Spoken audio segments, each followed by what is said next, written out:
Hello everyone, क्या हाल है आप सबका। आज फिर हम नए वीडियो लेक्चर्स की शुरुआत कर रहे हैं, जिसमें हमने सॉल्यूशन का पार्ट 3 जो अपडेट किया था इससे पहले वीडियो में, आज हम सॉल्यूशन चैप्टर पर बात करेंगे। ठीक है, जैसे कि मैंने स्टार्टिंग में बताया था कि मैं 2 अलग अलग चैप्टर पर बात कर रहा हूँ यहाँ पर फ़िलहाल। एक तो ऑर्गेनिक में मेरा हेलोएल्केन एंड हेलोएरीन चल रहा है, दूसरा फिज़िकल केमिस्ट्री में मेरा सॉल्यूशन चैप्टर चल रहा है। फ़िलहाल तो मैंने दोनों को एक साथ स्टार्ट कर दिया है, तो अब दोनों को मैं एक साथ कंप्लीट करूँगा। उसके बाद हम एक इंडिविजुअल चैप्टर की ही वीडियोज़ अपलोड करेंगे सबसे पहले। ठीक है, दूसरा कोई चैप्टर उसके साथ में हम मिक्स नहीं करेंगे। फ़िलहाल आज हम सॉल्यूशन चैप्टर पर डिस्कस करेंगे, जहाँ से हमने छोड़ा था वहीं से आगे कंटिन्यू कर रहे हैं सॉल्यूशन चैप्टर को। ठीक है बेटा, और आई थिंक सॉल्यूशन पर जो हमने बात की थी लास्ट, वो कॉन्सेंट्रेशन टर्म्स को लेकर के बात की थी। ठीक है, तो कॉन्सेंट्रेशन टर्म्स पर जो हमने बात की थी एक्चुअल में, तो वो क्या थे, एक बार फिर से मैं रिपीट कर देता हूँ।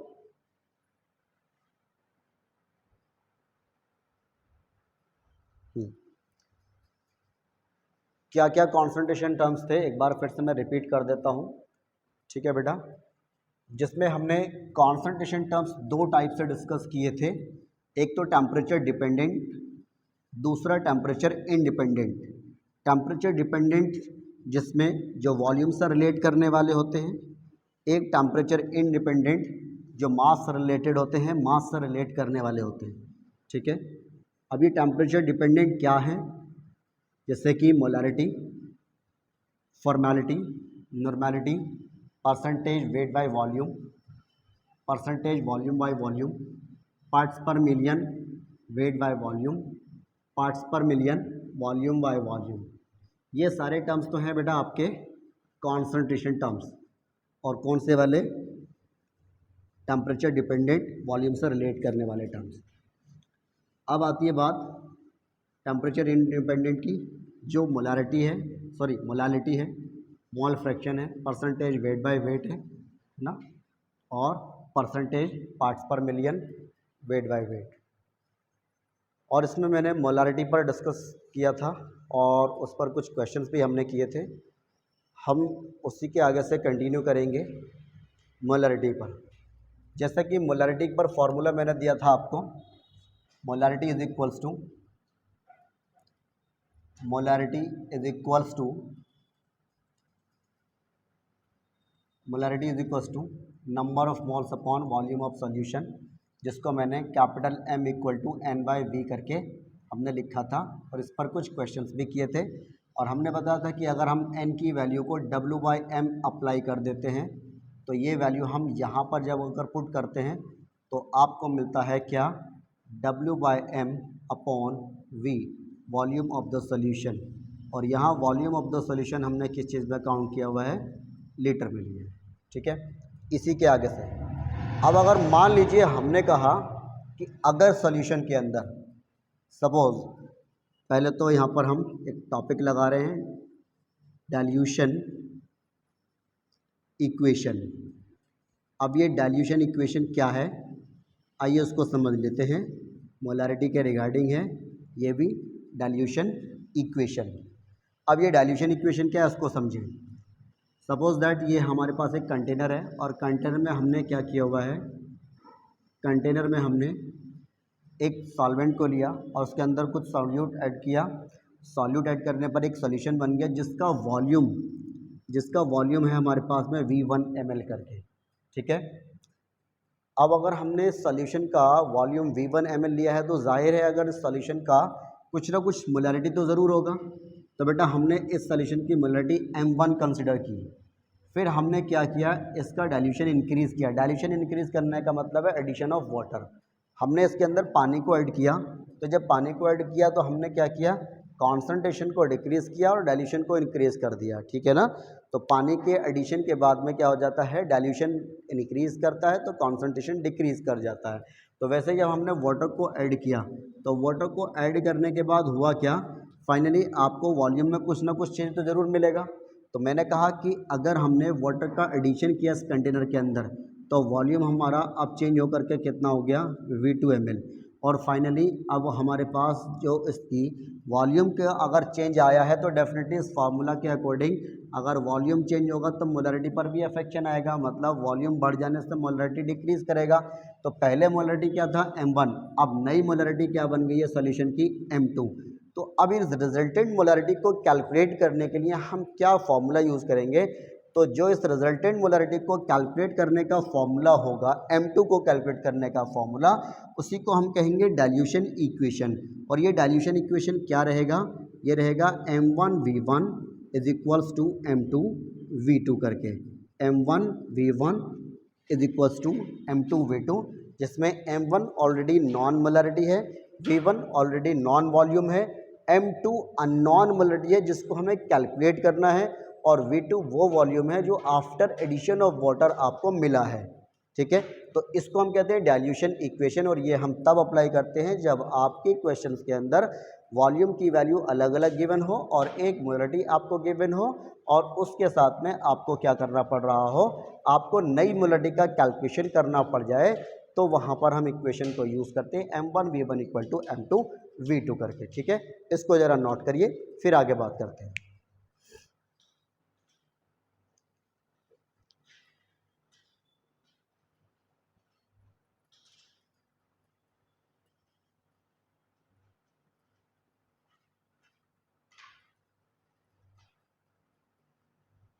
नोट कर लिया, चलिए भाई अब इस पर एक क्वेश्चन लगा लेता हूँ, क्वेश्चन लिख लेता हूँ मैं।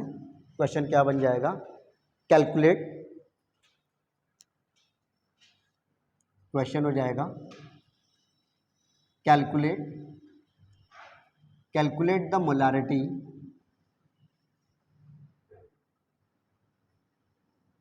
Molarity of 30 ml of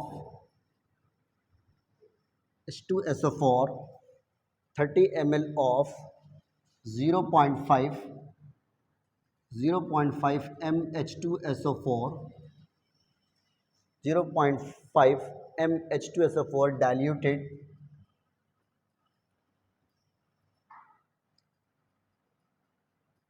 diluted to 500 ml of solution. आप उस सॉल्यूशन की मोलरिटी को कैलकुलेट करिए जिसका वॉल्यूम आपको 30 ml गिवन है क्वेश्चन में, और स्टार्टिंग की जो मोलरिटी आपको गिवन है वो 0.5 mH2SO4 आपको गिवन है, और वॉल्यूम ऑफ द सॉल्यूशन आपको कितना गिवन है 500 ml गिवन है। ठीक है, ये आपके पास V1 की वैल्यू है यानी इनिशियल वॉल्यूम है, और जैसे हमने वाटर का एडिशन किया, इसका डाइल्यूशन इंक्रीज़ किया तो वॉल्यूम बढ़ करके कितना हो गया 500 ml, और before addition of water molarity कितनी थी 0.5 m। तो आपको रिजल्टेंट मोलरिटी का कैलकुलेशन करना है, और रिजल्टेंट मोलरिटी हम कहाँ से कैलकुलेट करेंगे, by using this equation M1V1 equal to M2V2। चलिए लगाते हैं इसका कैलकुलेशन, और क्या बनेगा आओ ज़रा कैलकुलेशन को हम देख लेते हैं थोड़ा सा। ठीक है, तो जो पहले क्वेश्चन में गिवन है, तो हम सबसे पहले गिवन को, जो गिवन है आपको उस वैल्यू को फाइंड आउट कर लेते हैं। 30 ml आपको सॉल्यूशन की वैल्यू गिवन है, V1 की वैल्यू 30 ml, V1 की वैल्यू आपको गिवन है 30 ml, और 0.5 m M1 मोलरिटी आपको गिवन है 0.5 m आपको गिवन है। ठीक है, उसके बाद V2 सेकेंड वॉल्यूम गिवन है 500 ml। ठीक है, और दूसरा आपको क्या निकालना है, मोलरिटी का कैलकुलेशन आपको करना है। अच्छा, एक मज़े की बात यहाँ पर यह है कि दोनों सॉल्यूशन आपके यहाँ पर क्या दिए, आपको ml में गिवन है ना। इससे पहले जो हम कैलकुलेशन कर रहे थे वो वहाँ पर हम वॉल्यूम किस में कंसीडर कर रहे थे, लीटर में। तो चाहो तो यहाँ पर आप दोनों को लीटर में कन्वर्ट करके भी आंसर कर सकते हैं, अदरवाइज अगर आपको कन्वर्ट नहीं करना, दोनों यूनिट सिमिलर दिख रही है तो आपको कन्वर्ट करने की भी ज़रूरत नहीं है, आप दोनों का ml में कैलकुलेशन भी कर सकते हैं। तो अगर मैं चेंज करके इसको लिखता हूँ तो V1 की वैल्यू अगर मैं 30 ml को मिलीलीटर को लीटर में अगर कन्वर्ट करता हूँ तो ये हो जाना है 30 एंड डिवाइड बाई 1000 फाइनली आपका मिल जाएगा 0.03 लीटर करके। ठीक है, और आपको m1 की वैल्यू गिवन है, m1 की वैल्यू गिवन है बेटा 0.5 m करके। फिर इसीलिए इसी को भी हम चेंज कर लेंगे इसी तरह से 500 डिवाइड बाई 1000, तो डिवाइड बाई 1000 किया और आपको मिल गया 0.5 लीटर, जिसके लिए आपको m2 की वैल्यू कैलकुलेट करनी है। हमने फॉर्मूला अप्लाई किया m1v1 is equals to m2v2। यहाँ से ये फॉर्मूला अप्लाई करेंगे। m1 की वैल्यू आपको कितनी गिवन है क्वेश्चन में 0.5 मल्टीप्लाई बाई v1 की वैल्यू आपको कितनी है 0.03 आपको गिवन है क्वेश्चन में। m2 की वैल्यू आपको कैलकुलेट करनी है, m2 एज इट इज रहेगा मल्टीप्लाई v2 की वैल्यू आपको कितनी गिवन है 0.5। अब हमें करना क्या है m2 की वैल्यू को कैलकुलेट करना है। तो m2 की वैल्यू जब हम कैलकुलेट करेंगे तो ये हो जाएगा m2 is equals to 0.5 multiply by 0.03 upon 0.5 से 0.5 कैंसिल आउट हो जाएगा, आपको मिलेगा सिर्फ 0.03। जो रिजल्टेंट मोलरिटी हो जाएगी सोल्यूशन की वो कितनी हो जाएगी 0.03 m करके सोल्यूशन की मोलरिटी हो जाएगी। बोलो समझ आ रहा ना? ठीक है। फिर भी अगर कोई कन्फ्यूजन बन रहा है तो आप ज़रा मुझे बताइए, फिर हम आगे बढ़ते हैं। इसको ज़रा नोट करिए, ठीक है।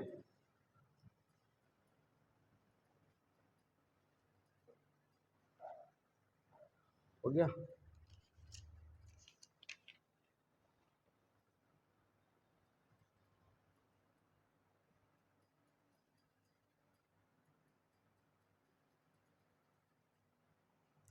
नोट कर लिया बेटा?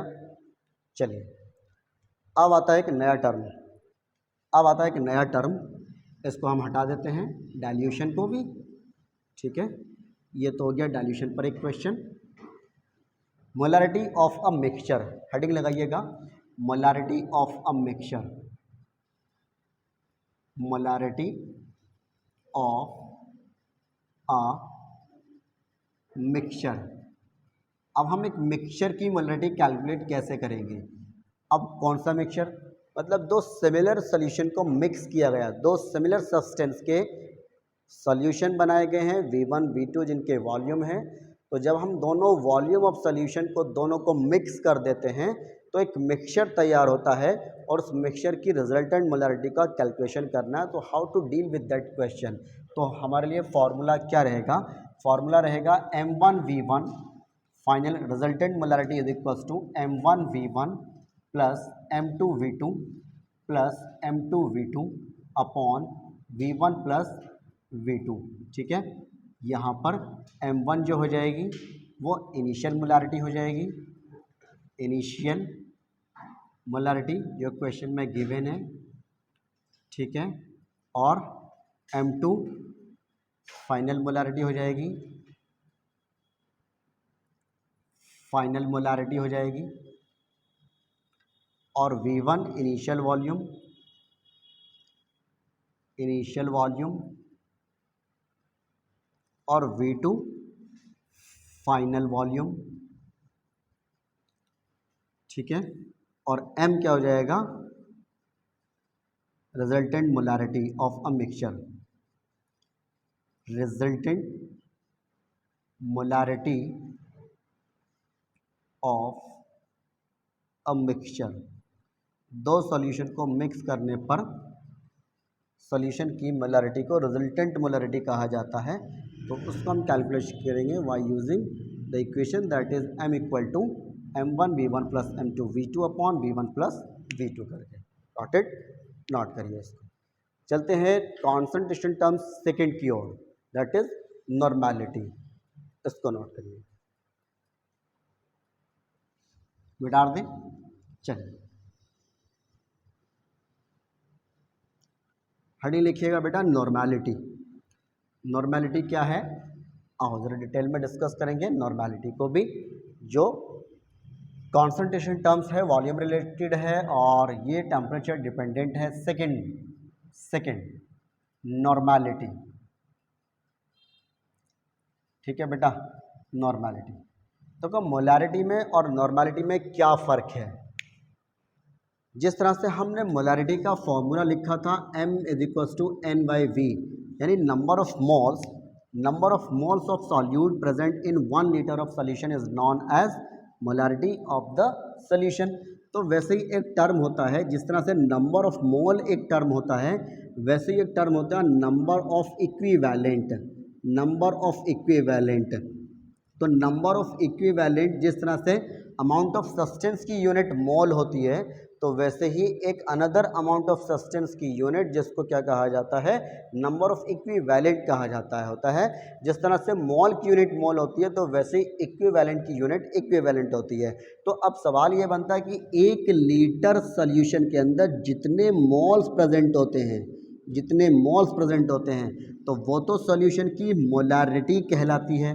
लेकिन अगर हम बात करें 1 लीटर सॉल्यूशन के अंदर जितने नंबर ऑफ इक्विवेलेंट प्रेजेंट होते हैं, है ना, नंबर ऑफ, अभी हम आगे बात करेंगे कि नंबर ऑफ इक्विवेलेंट एक्चुअल में होता क्या है। तो 1 लीटर सॉल्यूशन में जितने नंबर ऑफ इक्विवेलेंट प्रेजेंट होते हैं, तो वो उस सॉल्यूशन की क्या कहलाती है, नॉर्मेलिटी कहलाती है, जिसको हम कैपिटल N से डिनोट करेंगे। ठीक है, तो लिखेंगे नंबर ऑफ इक्विवेलेंट,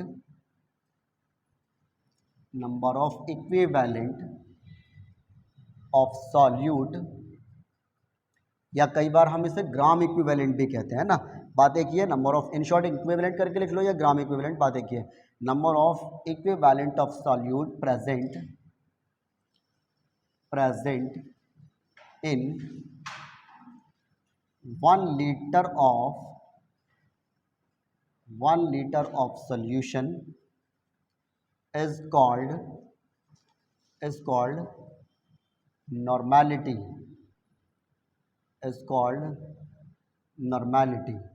ठीक है। it is denoted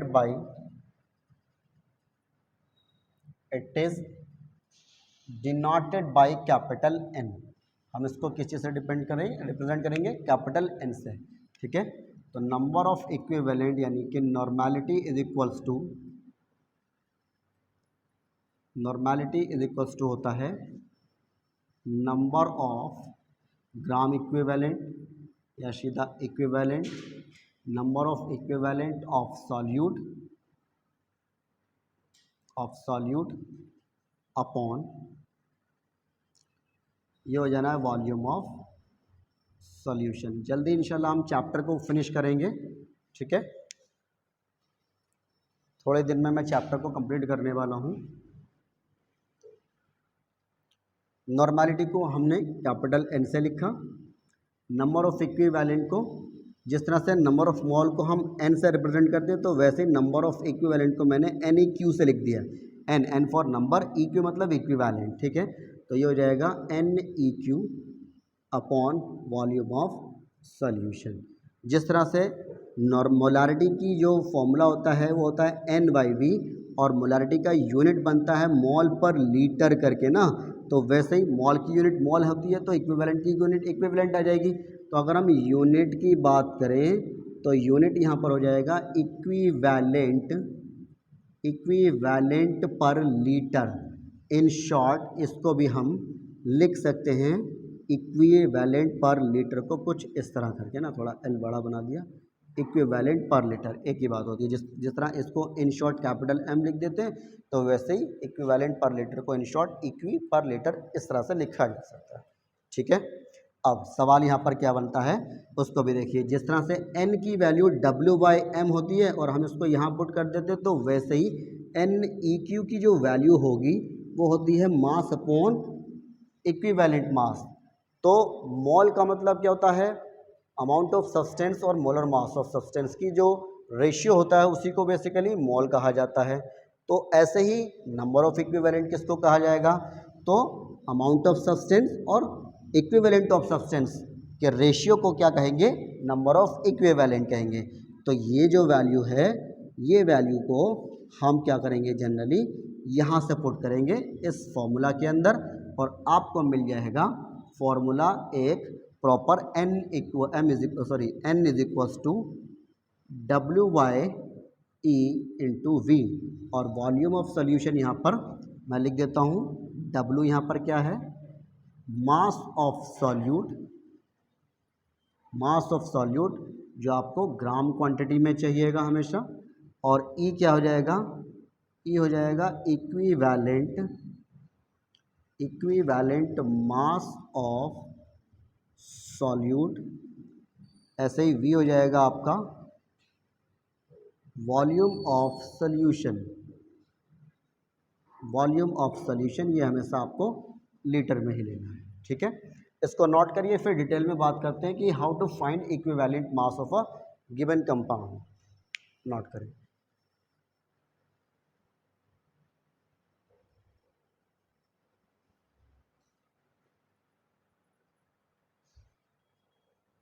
हाँ बेटा नोट कर लिया।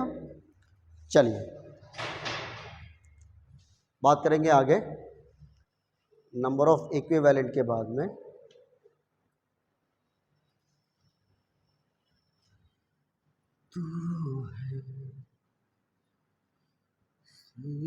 तू तो बदला नहीं है, मौसम जरा सा रूठा।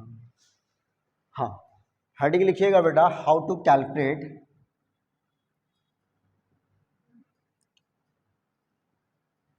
हाउ टू कैलकुलेट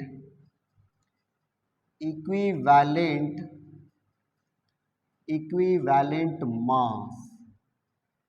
हम इक्विवेलेंट मास को कैसे कैलकुलेट करेंगे उसको ज़रा सुनना है और समझना है, ठीक है। How to calculate equivalent mass. अब ये इक्विवेलेंट मास एक नया टर्म है तो हमें थोड़ा सा पढ़ना पड़ेगा, और नॉर्मेलिटी भी एक इम्पॉर्टेंट पॉइंट है जिसको हम थर्ड चैप्टर तक डिस्कस करेंगे। इलेक्ट्रोकेमिस्ट्री में ये चैप्टर, ये पॉइंट वापस से रिपीट होगा। जो थर्ड चैप्टर होगा ना इलेक्ट्रोकेमिस्ट्री, तो उस इलेक्ट्रोकेमिस्ट्री में ये चैप्टर हमारा फिर सॉरी चैप्टर का नाम आ रहा बार बार, ये टॉपिक हमारा वापस से मिलेगा। How to calculate equivalent mass, फिर से मैं रिपीट कर देता हूँ, ठीक है पूरे। How to calculate equivalent mass, equivalent mass in case of acid. तो एसिड के केस के लिए हम फॉर्मूला अप्लाई करेंगे, इक्वल टू मोलर मास जिसको एम से रिप्रेजेंट कर रहे हैं, divide by n factor, equal to M by n f. N f क्या है, basicity of acid, number of H positive ions, यानी जितने एच पॉजिटिव आयन एसिड के होंगे वही उस एसिड की बेसिसिटी कहलाएगी, यानी एन फैक्टर की वैल्यू हो जाएगी। HCl को वाटर के अंदर जब हम डिजोल्व करेंगे तो ये हो जाएगा आपका एच पॉजिटिव, और Cl नेगेटिव, एन फैक्टर की वैल्यू हो जाएगी 1, क्योंकि एच पॉजिटिव की वैल्यू 1 हो जाएगी, तो इसलिए आपके पास एन फैक्टर कितना हो जाएगा 1। H2SO4 को डिजोल्व किया वाटर के अंदर तो ये हो जाएगा 2H प्लस, और SO4 2 माइनस, एन फैक्टर की वैल्यू हो जाएगी 2। H3PO4 ऑर्थोफॉस्फोरिक एसिड को डिजोल्व करेंगे तो ये हो जाएगा 2H plus plus HPO4 minus, n factor हो जाएगा आपका 2, ठीक है। नंबर ऑफ हाइड्रोजन एटम की बात नहीं कर रहे हैं, हम बात कर रहे हैं सिर्फ number of H positive ions की। तो number of H positive ions की अगर बात करें तो 2 है, नंबर ऑफ हाइड्रोजन एटम की बात करें तो 3 है। ऐसी फॉर्मिक एसिड है, फॉर्मिक एसिड को जब हमने वाटर के अंदर डिजोल्व किया तो ये टूट गया एच पॉजिटिव में, और फॉर्मेट आयन में एन फैक्टर की वैल्यू हो जाएगी 1, ठीक है। इसी तरह से एसिटिक एसिड है, वाटर के अंदर डिजोल्व किया तो ये टूट गया एच पॉजिटिव में, और एसिटेट आयन में एन फैक्टर की वैल्यू हो जाएगी 1, ठीक है। एग्जाम्पल ले लिया मैंने, कैलकुलेट किया equal to M by n f. मुझे HCl का इक्विवेलेंट मास कैलकुलेट करना है, तो HCl के इक्विवेलेंट मास को कैलकुलेट करने के लिए हमने फॉर्मूला अप्लाई किया, equal to M by n f. M हो गया HCl के लिए यानी कि मोलर मास, 1 हाइड्रोजन का एटॉमिक मास हो गया, क्लोरीन का एटॉमिक मास हो गया 35.5, टोटल हो जाएगा 36.5। तो NF HCl के लिए एन फैक्टर की वैल्यू हो जाएगी 1, हमने फॉर्मूला में वैल्यू अप्लाई किया 36.5 डिवाइड बाई 1, तो टोटल आपको इक्विवेलेंट मास ऑफ एसिड कितना हो गया 36.5 हो जाएगा, ठीक है ना। इसी तरह से अगर मुझे सल्फ्यूरिक एसिड का निकालना हुआ तो भाई सल्फ्यूरिक एसिड का मोलर मास कैलकुलेट किया मैंने 98 हो जाएगा, और उसका एन फैक्टर डिवाइड किया 2 से, तो आपको क्या मिल जाएगा 49 इसका इक्विवेलेंट मास मिल जाएगा। Now similarly equivalent mass in case of base. अब हम बेस के केस में बात करेंगे कि इक्विवेलेंट मास ऑफ बेस कैसे कैलकुलेट करेंगे, तो उसके लिए फॉर्मूला होगा equal to M by n f. N f यहाँ पर क्या होगा, देखो एसिड के केस में तो हमने बेसिसिटी अप्लाई किया था जिसमें हम number of H positive ion को रिप्रेजेंट कर रहे थे, लेकिन बेस के केस में हम एसिडिटी को रिप्रेजेंट करते हैं जिसमें हम नंबर ऑफ OH आयन को रिप्रेजेंट करते हैं। तो यहाँ पर NF की वैल्यू OH आयन को देखेंगे, और यहाँ NF की वैल्यू H पॉजिटिव आयन से मिल रही है, ठीक है। जैसे NaOH को वाटर के अंदर डिसॉल्व किया तो ये टूट गया Na पॉजिटिव में, OH नेगेटिव में, एन फैक्टर की वैल्यू हो जाएगी 1, ठीक है ना। इसी तरह से मैग्नीशियम हाइड्रोक्साइड को वाटर के अंदर डिसॉल्व किया, मैग्नीशियम आयन में टूटा, +2 OH नेगेटिव में, n फैक्टर हो जाएगा 2। अमोनियम हाइड्रोक्साइड को वाटर के अंदर डिसॉल्व करने पर आपको मिलेगा ammonium ion plus OH ion, n factor की वैल्यू हो जाएगी 1। इसी तरह से एल्यूमिनियम हाइड्रोक्साइड को जब हम वाटर के अंदर डिसॉल्व करेंगे तो ये हो जाएगा आपका Al3 positive +3 OH negative, n factor की वैल्यू हो जाएगी 3। ठीक है ना। अच्छा, कई बार क्वेश्चन में मोनोबेसिक, डाइबेसिक, ट्राइबेसिक करके लिखा आता है, तो आप उसका मतलब क्या है वो समझ लीजिए। अगर क्वेश्चन में मोनोबेसिक सोल्यूशन लिखा रहा है तो मोनोबेसिक सोल्यूशन का मतलब है वहां पर n फैक्टर की वैल्यू आप 1 अप्लाई करेंगे। इसी तरह से अगर डाइबेसिक सोल्यूशन का मीन लिखा रहा है तो डाइबेसिक के लिए n फैक्टर की वैल्यू हो जाएगी आपके पास में 2। इसी तरह से अगर कोई ट्राइबेसिक सोल्यूशन लिखा रहा है तो n फैक्टर की वैल्यू हो जाएगी 3। ठीक है ना। एक लास्ट पॉइंट है बस, केवल उसको समझ लेते हैं, फिर उसके बाद हम कल कंटिन्यू करेंगे। अब आता है equivalent mass in case of salt या फिर न्यूट्रल। तो सॉल्ट के केस में हम कैसे एन फैक्टर की वैल्यू कैलकुलेट करेंगे। तो बेटा सॉल्ट के केस में इक्विवेलेंट मास ऑफ सॉल्ट या फिर न्यूट्रल, है ना। फॉर्मूला तो वही रहना है, फॉर्मूले में कोई चेंज नहीं आएगा, फॉर्मूला वही रहेगा, E = m/nf। अब यहाँ NF क्या है, NF यहाँ पर हो जाएगा नंबर ऑफ पॉजिटिव या फिर नेगेटिव चार्ज, नेगेटिव या पॉजिटिव चार्ज की वैल्यू को आप यहाँ पर देखेंगे। या तो आप नेगेटिव चार्ज को काउंट करेंगे या फिर आप पॉजिटिव चार्ज को काउंट करेंगे, दोनों की वैल्यू बराबर होगी। क्योंकि हम बात सॉल्ट की कर रहे हैं कि न्यूट्रल कंपाउंड की कर रहे हैं, तो ऑब्वियसली पॉजिटिव चार्ज हमेशा किसके बराबर रहेगा, नेगेटिव चार्ज के। एग्जाम्पल ले लेते हैं, जैसे कि NaCl, सोडियम क्लोराइड को वाटर के अंदर हमने डिसॉल्व किया तो ये टूट गया Na पॉजिटिव और Cl नेगेटिव में, n फैक्टर की वैल्यू कितनी हो जाएगी, 1 हो जाएगी। क्यों, क्योंकि देखो सोडियम पर कितना चार्ज है +1, क्लोरीन पर कितना चार्ज है -1, तो दोनों पर चार्ज कितना हो गया, बराबर हो गया। तो या तो आप पॉजिटिव चार्ज को काउंट करेंगे या फिर आप नेगेटिव चार्ज को, n फैक्टर की वैल्यू ओवरऑल हो जाएगी 1। इसी तरह से सोडियम कार्बोनेट की बात कर लेते हैं, Na2CO3 की। वाटर के अंदर जब सोडियम कार्बोनेट को डिसॉल्व करेंगे तो ये टूट जाएगा Na+ में और कार्बोनेट आयन में बैलेंस कर लेंगे इस रिएक्शन को, और यहाँ पर n फैक्टर की वैल्यू मिल जाएगी आपको 2, क्योंकि 2 कार्बोनेट का नेगेटिव चार्ज है, सोडियम पर भी 2 पॉजिटिव चार्ज है। ठीक है। इसी तरह से अगर हम बात करें अनदर एग्जांपल की AlCl3 की, तो AlCl3 को जब हमने वाटर के अंदर डिसॉल्व किया तो ये टूट गया Al3+ में, 3Cl नेगेटिव में, n फैक्टर कितना हो जाएगा आपका, 3 हो जाएगा। तो अब आपको आई थिंक इसमें कोई कन्फ्यूजन की बात होनी नहीं चाहिए, मैंने आपको पूरा क्लियर कर दिया है। इस तरह से हम एक गिवन एक कंपाउंड का, चाहे वो एसिड हो, बेस हो या फिर सॉल्ट हो, उसका हम इक्विवेलेंट मास कैलकुलेट करके बाय यूजिंग इक्विवेलेंट मास हम कैलकुलेट कर सकते हैं नॉर्मलिटी को। ठीक है ना। चलिए मिलते हैं फिर नेक्स्ट वीडियो में।